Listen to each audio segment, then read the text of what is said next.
Hello students, मेरा नाम है अरुण शर्मा और आप सभी का अरुण कोचिंग क्लासेस में बहुत बहुत स्वागत है। स्टूडेंट्स, आज मैं आपको फर्स्ट चैप्टर करवाऊंगा जिसका नाम है अकाउंटिंग एंड इंट्रोडक्शन। सो आइए शुरू करते हैं। सो फर्स्ट ऑफ ऑल हम पढ़ेंगे मीनिंग ऑफ अकाउंटिंग के बारे में कि अकाउंटिंग का क्या मतलब है। Accounting mostly account most simply can be defined as the practice of systematically recording, reporting and analyzing the financial transactions connected by the business. It basically involves maintenance of accounting records and the preparation of financial and economic information which involves the measurement of transactions and other events relating to the entity। तो देखिए, accounting को यहाँ पे define किया गया है कि किसी बिजनेस के द्वारा जो भी फाइनेंशियल ट्रांजैक्शंस कंडक्ट की गई है उस फाइनेंशियल ट्रांजैक्शंस को हम अकाउंटिंग में क्या करते हैं, सिस्टमेटिकली रिकॉर्ड करते हैं, है ना, उनसे रिपोर्ट तैयार करते हैं और उन फाइनेंशियल ट्रांजैक्शंस को हम क्या करते हैं, एनालाइज करते हैं। ठीक है, तो it basically involves maintenance of account. इसमें बेसिकली क्या होता है कि जो हमारे अकाउंटिंग रिकॉर्ड्स हैं उनको मेंटेन किया जाता है और जो फाइनेंशियल और इकोनॉमिक इंफॉर्मेशन है वो प्रिपेयर की जाती है ना, विच इन्वॉल्व, जिसमें क्या इन्वॉल्व है, measurement of transactions and other events relating to the entity. मतलब किसी बिजनेस एंटिटी से रिलेटेड ही जो फाइनेंशियल और इकोनॉमिक इंफॉर्मेशन जो है वो प्रिपेयर की जाती है, बनाई जाती है, अकाउंटिंग रिकॉर्ड्स को मेंटेन किया जाता है। सो यहाँ पे स्टूडेंट्स बहुत सारी डेफिनेशंस दी गई हैं, देखिए 1 2 3 है ना, तो कोई भी एक जो आपको अच्छी लगती हो आप यहाँ से लर्न कर सकते हैं। फिलहाल मैं आपको सजेस्ट करूंगा कि आप ये पहली वाली जो है वो लर्न कर ले। Accounting is the art of recording, classifying and summarising in a significant manner and in terms of money, transactions and events which are in part at least of a financial character and interpreting the results thereof। तो यहाँ क्या बोला गया है, accounting is the art of recording. तो accounting क्या है, वो फाइनेंशियल ट्रांजैक्शंस जो कि मॉनेटरी नेचर की है, जिसका फाइनेंशियल कैरेक्टर है, उसको रिकॉर्ड करने, क्लासिफाई करने, समराइज करने, है ना, समराइज उन ट्रांजैक्शंस को समराइज किया जाता है। ठीक है, और फिर उसके बाद उनसे रिजल्ट जो है वो उनसे रिजल्ट तैयार किए जाते हैं, उन ट्रांजैक्शन को इंटरप्रेट किया जाता है। तो ये सारी की सारी चीजें, कैसे रिकॉर्डिंग होती है, क्लासिफाइंग होती है, समराइज कैसे किया जाता है ट्रांजैक्शन को, कैसे जो है इंटरप्रेट करते हैं, ये सारी बातें मैंने जो है वो आगे चैप्टर्स में क्लियर की हैं। ठीक है, तो ये डेफिनेशन आप यहाँ से लर्न कर लेना। ये definition American institute of certified public accountants के द्वारा दी गई है।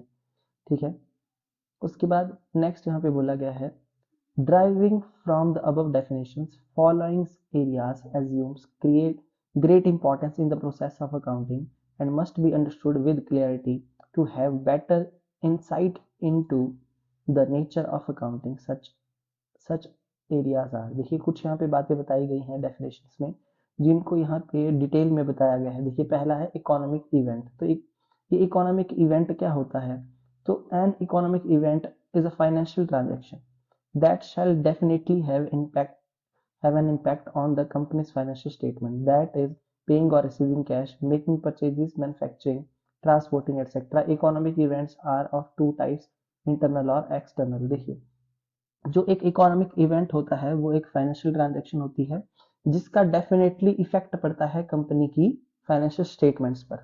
ठीक है, जैसे कि यहाँ पे हमने कैश पे किया, रिसीव किया, परचेजेस की, है ना, मैन्युफैक्चरिंग, ट्रांसपोर्टिंग, ये सारे के सारी इकोनॉमिक इवेंट है। इकोनॉमिक इवेंट दो टाइप के होते हैं, एक होता है इंटरनल और दूसरा होता है एक्सटर्नल। जो इंटरनल इकोनॉमिक इवेंट होता है is that financial transaction that occurs entirely with in the business between various branches and और डिपार्टमेंट्स। देखिए, जो इंटरनल इकोनॉमिक इवेंट है वो फाइनेंशियल ट्रांजेक्शन है जो बिजनेस के अंदर होगी, है ना, यानी बिजनेस की वेरियस जो ब्रांचेस और डिपार्टमेंट के बीच में होने वाली ट्रांजेक्शन, जैसे कि सप्लाई ऑफ रॉ मटेरियल और components by the store department to manufacturing department, payment of wages to the employees, है ना, एटसेट्रा। और दूसरा एक्सटर्नल इकोनॉमिक इवेंट कौन से इवेंट हुए, that financial transaction that occurs between business and the outsider party. जैसे कि कस्टमर सप्लायर्स के बीच में, और बिजनेस और कस्टमर और सप्लायर के बीच में होने वाली transaction. For example sale to customer, purchase of raw material from supplier, availing of loan from bank, loan हमने बैंक से लिया है। ये सारे के सारे एक्सटर्नल इकोनॉमिक इवेंट हैं, और external economic events greatly impacts the financial statement of a business. तो स्टूडेंट्स ये पहला है हमारा। दूसरा ऑर्गेनाइजेशन। देखिए ऑर्गेनाइजेशन क्या होती है। ऑर्गेनाइजेशन का मतलब है a business enterprises whether it functions with the objective of earning profit और with a not profit motive. देखिए जो ऑर्गेनाइजेशन होती है वो एक बिजनेस एंटरप्राइजेस है ना। और जो ऑर्गेनाइजेशन होती है वो दो टाइप की होती है। पहली पहली जो बिजनेस है तो उसका जो मेन मोटिव है वो प्रॉफिट को अर्न करना है, और एक और ऑर्गेनाइजेशन है जिसको हम बोलते हैं नॉन नॉन प्रॉफिट ऑर्गेनाइजेशन, यानी कि नॉट फॉर प्रॉफिट मोटिव। उसका मेन मोटिव उस ऑर्गेनाइजेशन का प्रॉफिट को अर्न करना नहीं होता है।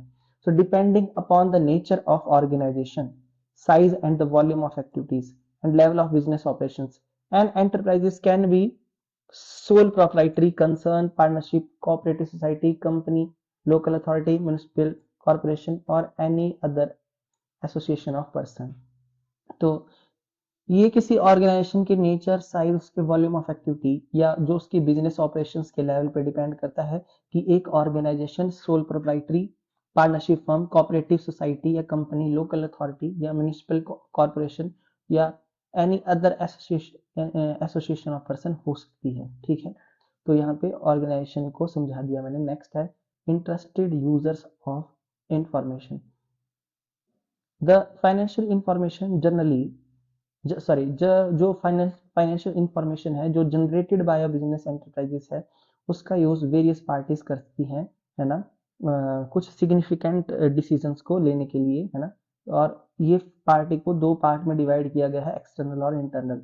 इंटरनल यूजर कौन से हैं? वो जो कि एक ऑर्गेनाइजेशन के अंदर मौजूद हैं, जैसे कि ओनर्स, मैनेजमेंट, एम्प्लॉयज एक्सेट्रा। और एक्सटर्नल यूजर कौन से हैं? जो कि बिजनेस के बाहर है ना। And include present and potential investor. देखिए इसमें कौन कौन से आएंगे? इन्वेस्टर्स यानी कि share holders, creditors, bank and other financial institution, debenture holder and other lender, tax authority, regular agencies, sorry regulatory agencies, है ना, department of company affairs, registrar of company, security and exchange board of India, SEBI, labour unions, trade association, stock exchanges and customers etcetera. ये external user है। ठीक है, तो ये जो आपका फाइनेंशियल इंफॉर्मेशन के बारे में एक बहुत बड़ा टॉपिक है, इस चैप्टर में आगे मैं डिस्कस करूंगा। फिलहाल मैंने आपको बता दिया दो टाइप के यूजर हैं, है ना। उसके बाद नेक्स्ट यहाँ पे बताया गया है कि जो अकाउंटिंग है उसकी क्या करेक्टरिस्टिक्स हैं। पहला है science as well as an art. An any organised branch of knowledge governed by a practice set of principle is term as science. देखिए कोई भी ब्रांच ऑफ नॉलेज है जिसका कंट्रोल किसी पर्टिकुलर प्रिंसिपल्स के थ्रू हो रहा है, मतलब जिसके अपने कुछ प्रिंसिपल्स हैं, है ना, तो वो उसको हम क्या बोलेंगे? उसको बोलेंगे science. So on the other hand an art is a superior skill. जो आर्ट है वो एक स्किल है that can be learn by study, जिसको हम सीख सकते हैं स्टडी के थ्रू, प्रैक्टिस के थ्रू, ऑब्जर्वेशन के through. And involve application of knowledge comprising some expected theories and rules। देखिए आर्ट में क्या होता है कि हम उसको स्टडी, प्रैक्टिस और ऑब्जर्वेशन के थ्रू हम किसी कला को सीख सकते हैं, फिर उस नॉलेज को हम प्रैक्टिकली अप्लाई करते हैं, है ना, प्रैक्टिकली अप्लाई करते हैं, है ना। और इस आर्ट की भी कुछ थ्योरी और रूल्स होते हैं। So accounting is both science as well as an art. ठीक है, जो अकाउंटिंग है वो साइंस भी है और वो आर्ट भी है। क्यों? It is specialised body of knowledge, क्योंकि अकाउंटिंग का भी अपना स्पेशलाइज्ड बॉडी ऑफ नॉलेज है and requires a particular talent. और अकाउंटिंग का काम हर कोई पर्सन नहीं कर सकता है। जिसके पास जो है वो नॉलेज है, जिसने प्रैक्टिकली अकाउंटिंग के काम को सीखा है, वो ही अकाउंटिंग का काम कर सकता है। And acumen in correctly identifying, recording, classifying and summarizing financial transactions।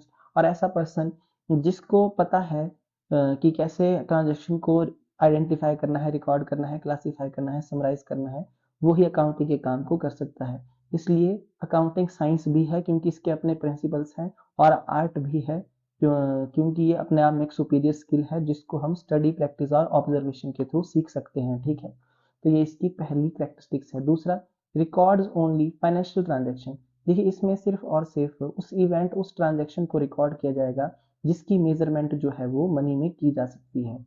The transactions which can not be measured in terms of money irrespective how significant, ठीक है, कोई ऐसी ट्रांजेक्शन जो बहुत जरूरी है पर उसकी मेजरमेंट मनी में नहीं हो सकती तो उसको रिकॉर्ड नहीं करेंगे, जैसे कि change in fashion leading to adverse effect on sales, है ना। Now so no we are recorded in the books of account, उसको कहीं भी रिकॉर्ड नहीं करेंगे because customer preferences can not be measured in terms of money, so do not have, जी क्योंकि उसकी अपनी कोई इकोनॉमिक वैल्यू नहीं है इसलिए इसको रिकॉर्ड नहीं किया जाएगा। नेक्स्ट है captures value of transaction in monetary terms. Accounting measures and records transactions in units of money. If such a practice is not followed, it would be very difficult to assess and weigh different transactions and find out the value of each. So all resources, properties, possession, debts, etc. are recorded in monetary terms. देखिए यहाँ पे क्या बोला गया है, accounting measures and records transactions in units of money. तो accounting में सिर्फ उसी ट्रांजैक्शन को रिकॉर्ड किया जाता है जिसकी मेजरमेंट मनी में की जा सकती है।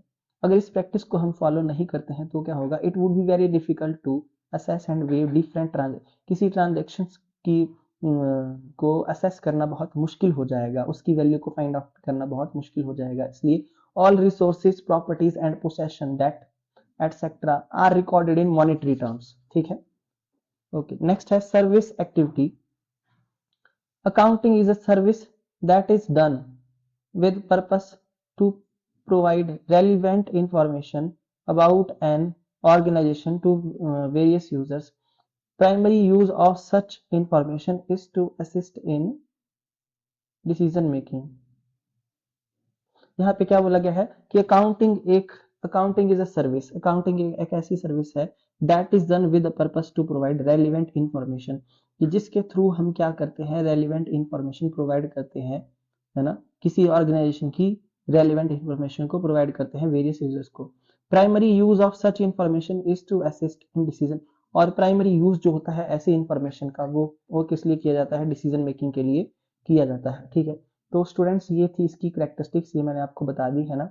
उसके बाद नेक्स्ट है कि अकाउंटिंग के क्या क्या ऑब्जेक्टिव्स हैं। देखिए,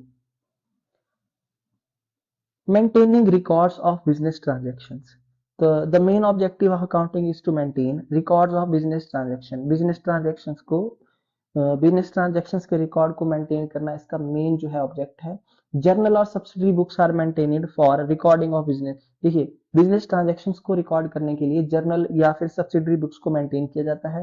then these transactions are posted in ledger, और इन ट्रांजैक्शंस को लेजर्स में पोस्ट किया जाता है ना। और फिर ट्रायल बैलेंस प्रिपेयर किया जाता है ना। किसके लिए बनाया जाता है, is also prepare for avoiding possibility of omission और फ्रॉड, कि कहीं कोई फ्रॉड ना हुआ हो, कोई ट्रांजैक्शन हमसे छूट ना गई हो, उसके लिए ट्रायल बैलेंस को बनाया जाएगा। Moreover the recorded information enables verifiability and acts as an evidence. So students, ये फर्स्ट जो है आपको समझ में आ गया होगा कि बिजनेस ट्रांजैक्शंस के रिकॉर्ड को मेंटेन किया जाता है, उसके लिए वेरियस बुक्स जो है हम प्रिपेयर करते हैं, है ना, और फाइनल अकाउंट्स बनाते हैं। उसके बाद नेक्स्ट है फाइंड आउट द प्रॉफिट और लॉस ऑफ द बिजनेस। देखिए आगे जितने भी चैप्टर हैं उसमें मैंने ये सारी चीजें क्लियर की हैं, जर्नल क्या है, सब्सिडरी बुक्स क्या है, कैसे हम प्रॉफिट और लॉस को फाइंड आउट करेंगे, है ना। जो सेकंड मोस्ट इंपॉर्टेंट ऑब्जेक्ट है इसका वो है कि प्रॉफिट, जो भी find out the profit generated or loss suffered by the business. Trading and profit loss account or statement of profit and loss is prepared at the end of each accounting period for this purpose, ठीक है। Profit and loss can be easily find out with the help of record of income and expenses. When the incomes are more than expenses, जब हमारा income ज्यादा है और expenses कम है तो difference होगा वो प्रॉफिट होगा, और expenses are more than incomes, अगर हमारे एक्सपेंसेस ज्यादा है और इनकम कम है तो हमको लॉस होगा, ठीक है। तो यहाँ पे बताया गया है कि प्रॉफिट एंड लॉस अकाउंट बनाया जाता है, ठीक है। और प्रॉफिट एंड लॉस अकाउंट कैसे बनाते हैं ये मैंने इस कोर्स में सिखाया है। नेक्स्ट है portraying the financial position of the business. So another objective of accounting is portray the financial position of the firm in terms of asset and liabilities, है ना। देखिए, तो एक और ऑब्जेक्टिव क्या है अकाउंटिंग का, कि बिजनेस की फाइनेंशियल पोजीशन को दिखाना है ना। तो इसके लिए हम क्या बनाएंगे, इसके लिए हम बैलेंस शीट बनाएंगे, और बैलेंस शीट भी कैसे बनाई जाती है ये भी मैंने कोर्स में सिखाया है, ठीक है। और वो 31 मार्च को बनाई जाती है, ठीक है। नेक्स्ट है providing accounting information. Accounting provides information to various internal and external users of accounting information. जो अकाउंटिंग क्या प्रोवाइड करता है, वेरियस इंफॉर्मेशन प्रोवाइड करता है इंटरनल और एक्सटर्नल यूजर को। वो मैंने आपको बता दिया है इंटरनल और एक्सटर्नल यूजर कौन है। Accounting information is communicated through several reports and statements to interested users, जैसे कि management, creditors, employees, research, customers, government authorities etcetera, ठीक है। इन सब को वेरियस रिपोर्ट्स के थ्रू क्या की जाती है, जो है वो अकाउंटिंग इंफॉर्मेशन कम्युनिकेट की जाती है, ठीक है। सो स्टूडेंट्स, आज के लिए इतना ही है ना, ऑब्जेक्टिव्स तक हमने किया। उसके बाद नेक्स्ट टॉपिक हम नेक्स्ट लेक्चर में करेंगे। Thank you so much.